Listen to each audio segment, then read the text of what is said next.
What's going to buy is Webster Style. Brian Sapp here with another NRW Checkpoint. Brian, how are you doing today, man? I'm doing fine. How about yourself? I'm doing good. I'm doing good. I don't know, Good. these people got it a little chilly in here, but I'm all right. I was I'll about put to on a say, sweater.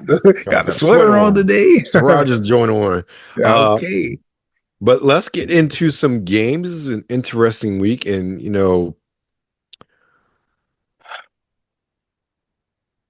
I swear to God, I feel like there is just something people want to complain about. Yeah, They want to scream, "Oh, it's woke, it's inclusion, it's DEI," and I'm like, yo, if it ain't you, don't worry about it. But I'll get to that in a minute. I just see the second game on the list, and I just the anecdotal stuff I heard between today and yesterday. wow. Why are we here anyway? Let's talk about it. First Why. up, we have Vampire Hunters dropping on the PS4, 5, Xbox One Series system, Switch, and PC. Model vampires, demons, and everything in between. Upgrade, I want to say unlock, but I'll say unlock and upgrade your skills with achievements and constellations. Live, die, repeat, and stack all the guns in the retro shooter roguelike hybrid vampire hunter. And we are watching the trailer for that one. Okay, good. Next up, we have the game of the week. In this case, the controversial game of the week. Dragon Age: The Veilguard on the Xbox Series system, PlayStation 5, and PC. Dragon Age: The Veilguard, formerly known as Dragon Age Dreadwolf, is the fourth major entry in Electronic Arts' blockbuster RPG franchise, Dragon Age. The Veil is a barrier between the physical world and Fade, which is Dragon Age's spirit realm. Solus, who helped create the Veil, now wants to destroy it. You and your companions take up the Veilguard are central to making up the Veilguard are essential to taking down a new evil threat unleashed upon Thedas. Now, Brian. Yes.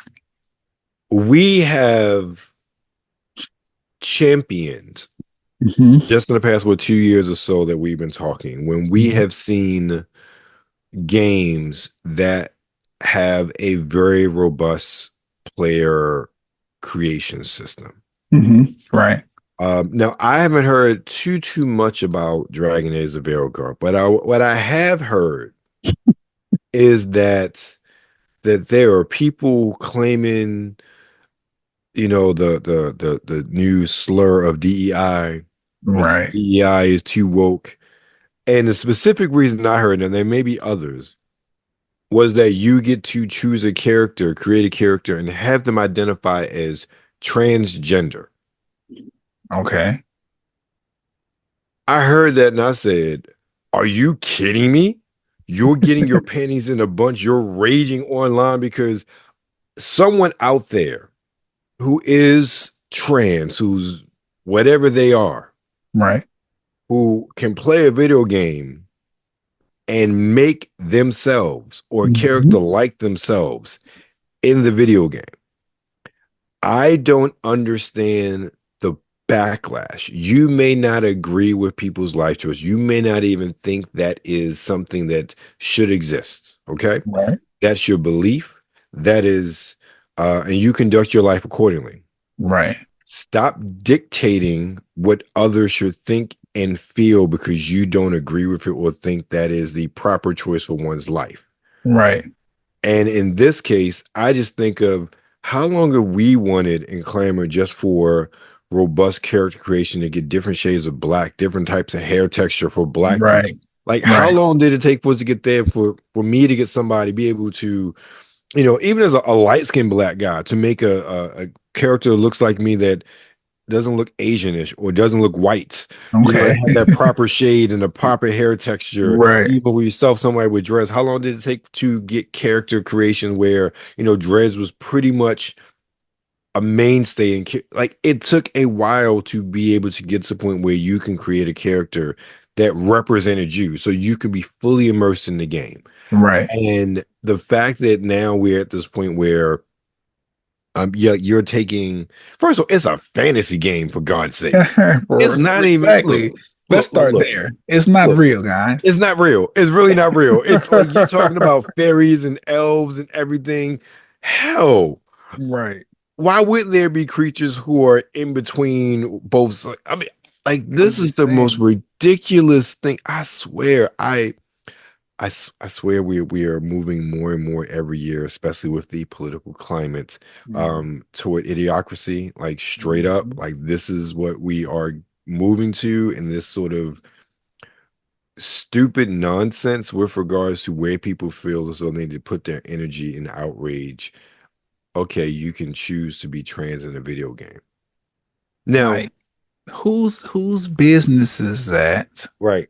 Other than the person who wants to be trans in the video game. Exactly. This has always been my thing with like sexual identity or gender identity and sexual orientation and everything. Like whose business is it other than the people who are participating?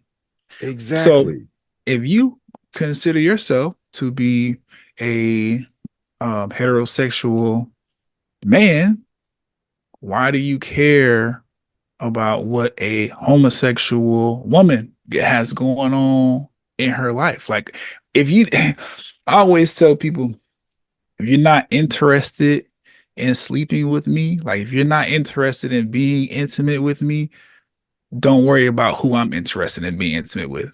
Exactly. Exactly. It's because it don't make sense. Like, why do you care what's going on in my bed if you don't want to be there? Right. So it's the same thing with gender. Like, whatever you identify with, that's fine.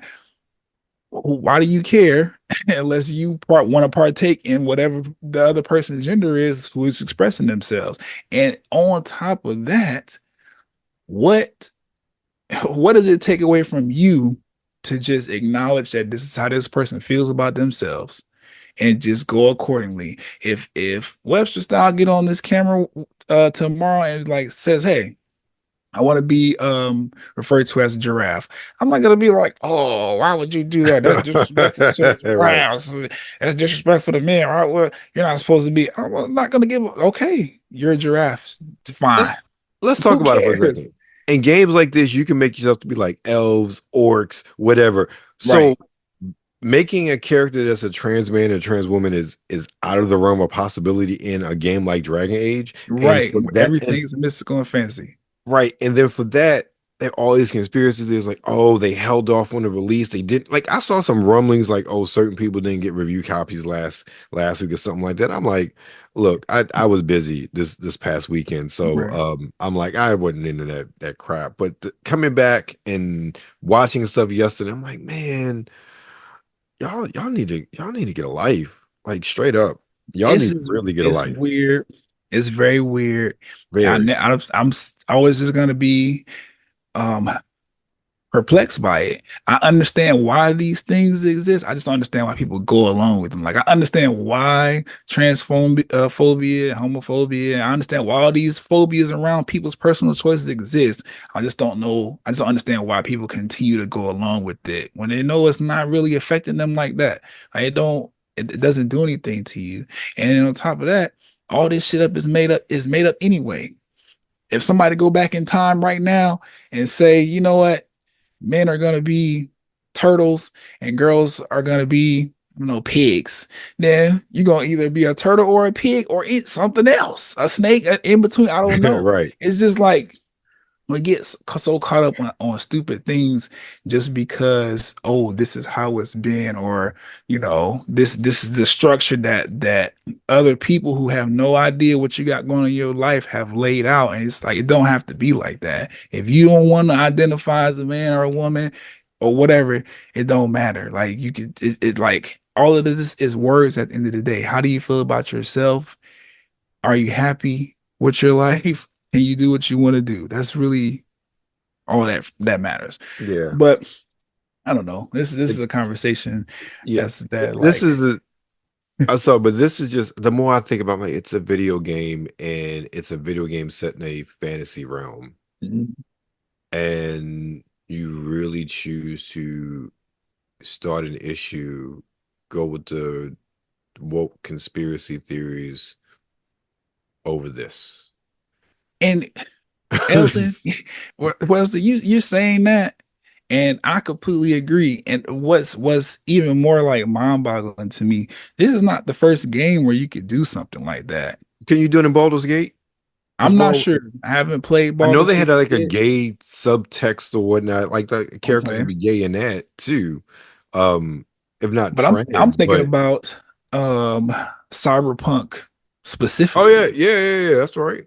because that was a thing. You could do whatever you want to do. Like if you want to Right. have your guy character walking around with a dick that's dragging down the street, you can do it in the game. Like they literally was like, hey, you can build the character you want it to be as wild and braggadocious as it can be. Like you can really do whatever you want to do with these characters. I think it's just because Cyberpunk didn't go out of their way to be like, yeah, these would be considered trans characters. They just like, you can do what you want to do. And that's usually where people get hung up, is on verbiage. Because in Hogwarts Legacy, for example, you could create a character and they're not saying like, oh, this is a trans person. They're saying voice 1, voice 2, body type 1, body type 2. You decide what that looks like for you, but we're not gonna name it male, female, transgender. They just 1, 2, 3, 4. Pick what you want to do and make your character. I think people get caught up on these words and they got an agenda. Like they just want people to play their games and feel comfortable. It's called being inclusive and allowing people of all different races, creeds, whatever, to find themselves, to be immersed in the game, to make the best experience for themselves as possible. And that's all it is. And for people who don't understand that, then you really need to just, I'm not even saying what I feel, but and you need to get your money up, because that's something that broke people worry about. People who understand how marketing works, people who understand how consumerism works, people who understand how to run a successful business, they are not going out of their way to be hateful or exclusionary of people who don't necessarily represent what people think should be represented. But the color is green. Right. But that's another conversation for another time. Yeah, I guess. So, let's get into our next game, which is a much more genteel, at least what it sounds like. And it is Magic Cat's Pots on the Xbox One series system, Switch, and PC. Restore broken porcelain and reveal hidden magic in Magic Cat's Pots puzzles. Step into the magic world of Magic Cat's Pots and breathe new life into old treasures. And that's it for that one. Next up, we have Magic Cat. Was it Phasmophobia on the PS5 Xbox Series? Phasmophobia is a 4-player online co-op psychological horror where you and your team members of paranormal investigators will enter haunted locations filled with paranormal activity and gather as much evidence of the paranormal as you can. Okay. And then last up this week that we're covering Post-Trauma on Xbox Series systems, PS5 and PC. Post-Trauma is both a tribute to and a modern take on classic horror games, blending old school fixed camera angles with high fidelity graphics, smooth controls, and immersive soundscape. So I'm hoping that means no tank controls, but you'll see. But let's get into our first trailer is Phasmophobia. Yeah. Phasmophobia. Talk to me. That'll read you, boy. You already screwed up now. That's where it always starts. Did you see that? Hello? Nope. They're gone. All right, guys, gear up. I'm heading out. See you in there, okay? These type of games, I like they approaching the lodge. I can't I can't play these kind of games. I know that's what they're supposed We're not picking anything up. but it's just like I'm dropping it down. Guys, I've got contact. We're on our way. I would play this with friends though. Like somebody could convince me to play this with them. This is starting to freak me out. We have to regroup. Get back together right now. It's hunting us. No. What happened?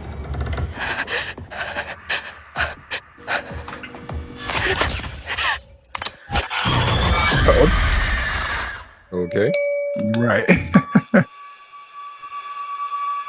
Yeah. Alrighty, yeah. I won't be playing that bad boy. That's for sure. Yeah, and I'm about to stay away from it. But like I said, if some a group of friends convince me, I would probably take, because I like the co-op survival games. They don't necessarily have to be fear-based or horror-based, but those are fun. Like I like Dead by Daylight. So right, got you. Next up is the game where if I ever play it, I'm going to create a transgender female elk. I mean, not elk, elk, orc, goblin hybrid. It is Dragon Age: The Veilguard.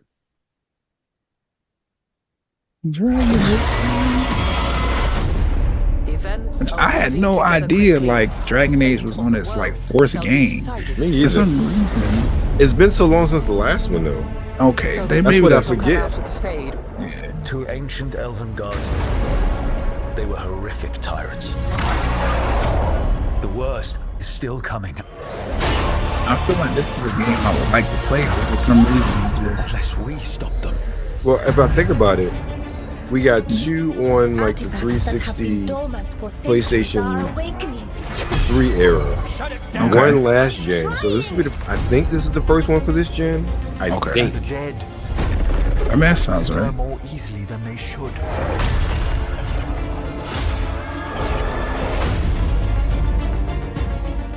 There. It's been feeding on the blight.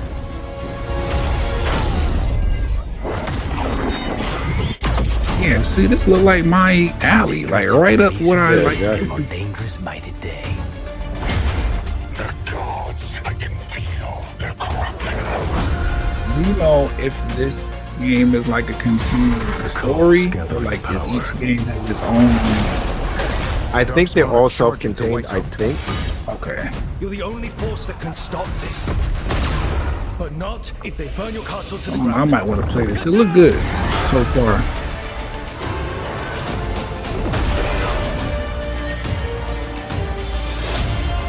It will not be easy. But you are this world's only hope. This character that they got, it just keep making me think about Prince of Persia. Right, yeah. I mean, it looks cool. Don't get me wrong. He does.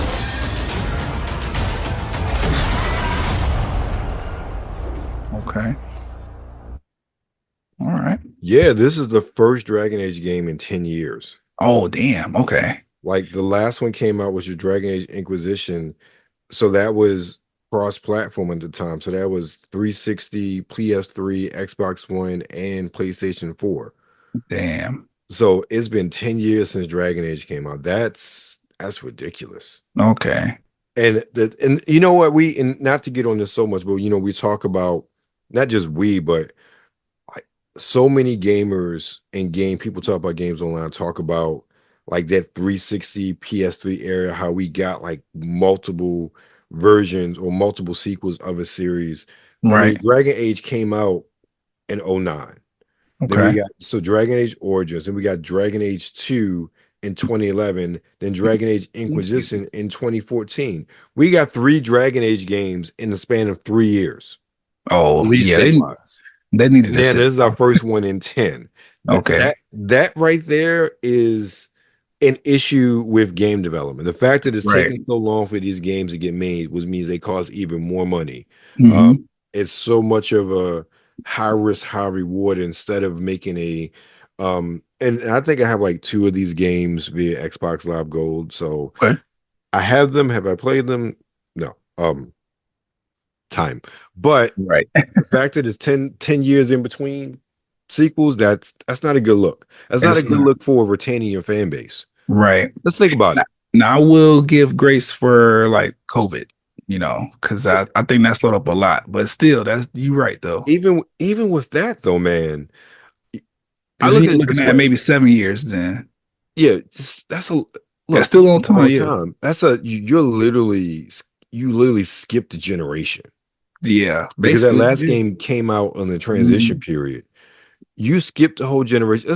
Let's think about it. 10 years. 10 years ago, I was 36. You were 20 something. Yeah. You know. Yeah. lives change. Think about if you're like a 14-year-old gamer when the last Dragon Age came out. Now you're 24. Right. Are you really going back to that? Well, like your life, I'm not saying we won't, but I think there's something about that era of consoles, right, that we constantly were hooked into playing that series because we didn't have to wait so long. And the problem of waiting so long, especially now, is that there's so many options out there to get people's attention. Right. And you have a harder time retaining your customer, in my opinion. I agree. You know, by having such a long time span, or you don't have those spin-offs. Like, for instance, somebody was talking about Halo and the whole reorganization happened. And the fact that, you know, Halo, we had Halo 5, and that was like the only game we had on the Halo game we had on the Xbox One. And we also have Master Chief Collection, and then so much work putting that now Halo Infinite. On the 360, we had Halo 3, Halo 2, Halo 3, Halo Reach, Halo ODST. We had 3 different Halo games on that bad boy. Not to mention, if you want an RTS, Halo Wars. All that was on a 360, and of course, that lifespan. You know, then all that was still backwards compatible with Halo 1 and Halo 2. Right. We haven't, even though, yes, for the most part, everything except for Halo 1 is like backwards compatible on Halo 1 and Halo 2, the Xbox games are backwards compatible on the Xbox One or the Xbox Series systems. You still don't have that constant, like, oh, getting my Halo fix. And with that, you go to something else. That's why Call of Duty still is what it is, even though some people say it's derivative. You get your fix every year. Yeah. You don't have to wait long for a new Call of Duty. Maybe you have to wait longer for a next part of a specific Call of Duty series. But even then, it's like, okay, it's like 3 years. So, like, when was like Black Ops 5? It was like, what, 4 or 5 years ago? I can't even tell you. It hasn't been 10, that's for sure. Right, definitely. So if you're just a fan of the Black Ops series, you haven't been waiting 10 years. So I think that this longer gestation for games is really going to hurt people's attention spans of really building a love for series, like when we really cut our teeth on games. But that's my opinion on that one. No, and I agree with it. I think like we speak about Nintendo's strategy often. They make games. Yeah, they always putting games out. And I think what they realize is video games, they have to grow with their consumers. Like their IP has to grow along with us. So yeah, they can't do anything like, oh, a 10-year gap, because it's like, well, I'm 10 years removed from the last game, and now I don't really have a connection to it because it's been 10 years of me building connections with other games. I think I agree with what you're saying. There's a psychological strategy in making sure that you keep up with the people that you intend to sell these games with. And waiting 10 years, you'll lose, definitely. Right. All right, next up we have post-trauma. Which, man, why is this a game?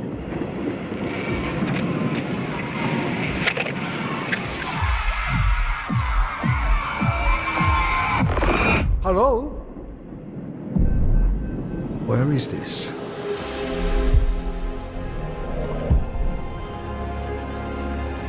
Is this hell? Hell would have meaning. No, this is just us and our gloom. Can I leave? We're not stuck or lost, no. We are right where we are supposed to be. What the hell? Right. That's a nightmare fuel right there. Make peace with the gloom. There's no better way. Trust me.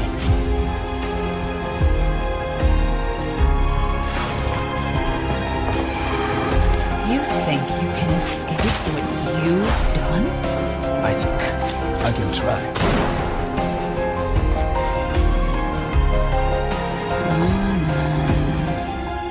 It's time. Interesting. Oh, I'm feeling this. I won't be playing this, but I'll be watching somebody play it. Right. For sure. It's That just looks creepy enough to be scary, but like the story still seems very interesting. Yeah, like it's a great trailer because I'm really intrigued about what's going on, and even Yeah. the voice acting seemed really good. Like that's I think more so than anything, like the dude's voice hit what the character model looked like to me. Like I Right. expected that voice. He looked and sounded like perplexed, like what's going on. There was definitely an element of fear there. I really liked that a lot. Me too. But next up, we have our final game for the week: Vampire Hunters. Hey, I was looking at this. Let's see what we got. Survivors. In FP-ish. Oh, okay. Oh yeah, this is a retro style. It look cool though. So, what they essentially took Real Vampire guns. Survivor and put it to first person. There you go. Put it on console. Lots of guns.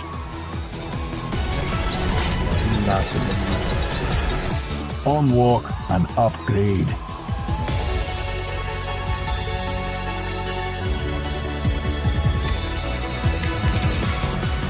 Your unique playstyle.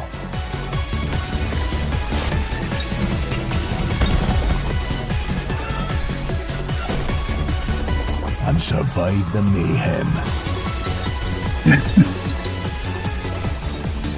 I'm not mad at that at all. Me either. And I like that for it to have such a, I don't know, a serious, what's the word? For it to have such serious like subject matter, the game really looks like it's not taking itself too serious. Like I'm supposed to be hunting vampires and stuff and supernatural creatures, but like Vampire hunters. this look like what's that game? This look like Minecraft. Yeah. And I was about to say, I was looking back to see, I'm like, this needs to be on everything because there's no reason that shouldn't be on everything with as far as the graphical intensiveness. That all right, I'm intrigued by that game. It looks like just a fun, dumb shooter. No pun intended, nor no disrespect intended to the developers. It just looks like something that's mindless fun. Sometimes you need that. Brian, what's coming up with you, man? I am preparing another episode of the Talk+Play Blerd Pod, hot and fresh out the kitchen. We're talking about Glorilla's new album and how much I enjoy it. And then yeah, that's pretty much it for this particular episode. I got some other things to talk about, but that'll be on another audio recording. Got you. What about yourself? Woo! Well, Kuya P and I just got back from New Jersey. Exotica. And boy, let me tell you. It sounds exotic. We was putting in work, boy. Okay. I got 26 interviews. Oh, okay. 26. Yeah, I seen some of them. You asking the ladies their fragrance of choice. Ladies and men. I ain't seen anything about that. With staggeringly, so I got 26 interviews right now. Okay. Let's see, as of this week, the full Baltimore Comic-Con experience has dropped. So if you missed any of the individual interviews and the cosplay contest, all of that is packaged in 1 hour-long video. Watch all of the interviews, get footage from the show floor so you can get that immersive feel of Baltimore Comic-Con, as well as highlights from the cosplay contest. That has dropped. Also, my interview with La Bella Diabla X has dropped today. So that she's a content creator. She has a gorgeous smile, absolutely gorgeous, very enchanting. And well, if you're into that sort of thing, she definitely has a very dominant side in some of her content too. Into that thing. What else is coming up this week? This week so far, an interview with Foxy. She was great to talk to. Really want to talk to her because she and a partner have started a new PR firm in the past year or so since I last talked to her. So it was really cool chatting about that. And then also chopping again with Donica Onyx, and Kuya P definitely understands why I have a weakness for chocolate. So so that's what's scheduled for this week. A lot more coming over the next few weeks, but between now and next recording, that's what you should have over at Webster Style. And you'll be seeing some of this as well in different formats, down the line with NRW as well, with Kuya P and everybody there. But you know we at Nerds of the World. Make sure you follow us on Instagram at New Release Wednesday, on X at the NRW. Of course, you're currently on YouTube, so make sure you like, you share, and subscribe.